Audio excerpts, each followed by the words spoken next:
அன்பு நண்பர்களே, உலகத் தமிழ் உறவுகளே, அனைவருக்கும் வணக்கம்.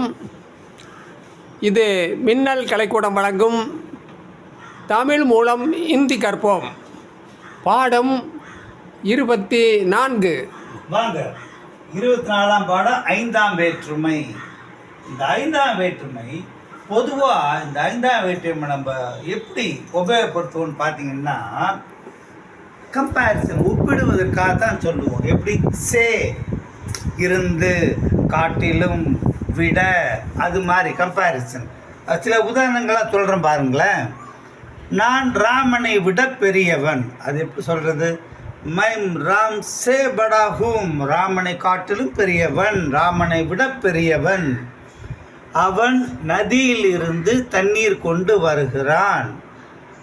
வக் நதி சே ஜல் லாத்தா ஹே. அவர்கள் பள்ளியிலிருந்து வீட்டிற்கு திரும்பி வருகிறார்கள்.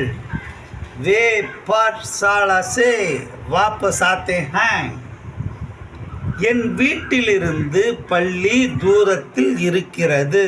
அது எப்படி சொல்லுவோம்? மேரே கர் சே ஸ்கூல் தூர் ஹே. அவ்வளோதாங்க.